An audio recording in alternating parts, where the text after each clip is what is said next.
మొన్నదాకా అందరూ సలహాలు ఇచ్చారు నాకు, నువ్వు ఎలా నిలబడాలి, ఎలా చేయాలని.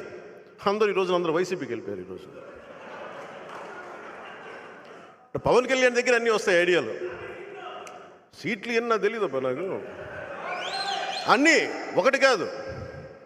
నేను అనేది ఏంటంటే, నువ్వు రిజర్వేషన్ గురించి మాట్లాడినా, ఏమి మాట్లాడినా పద్ధతి ప్రకారం మాట్లాడండి. పింక్ డైమండ్ లాగా టీడీపీ ఆ ప్రభుత్వం ఉన్నప్పుడు ఒకలాగా, ఈ ప్రభుత్వం ఉన్నప్పుడు ఒకలాగా మాట్లాడకండి. నేనే ఉన్నా స్టీల్ ప్లాంట్ గురించి, వైజాగ్ స్టీల్ ప్లాంట్ గురించి. నేను భారతీయ జనతా పార్టీ ప్రధానమంత్రి గారితో అందరితో నాకు చక్కటి బంధాలు ఉండి కూడా స్టీల్ ప్లాంట్ దగ్గరికి వచ్చినప్పటికీ నా అభిప్రాయం చాలా బలంగా తెలియజేశాను. ప్రజా సమస్యను తీసుకెళ్ళగలిగా. అక్కడ నేనే సన్నాయి నొక్కల. అందుకని ఈ రోజున మనకు కావాల్సింది కన్వీనియంట్గా మాట్లాడే వ్యక్తులు కాదు, నిలబడే వ్యక్తులు కావాలి. అలాంటి నిలబడే వ్యక్తి ఈ రోజున జంగాల శ్రీనివాసులు గారు వచ్చారు. వారి అబ్బాయిలు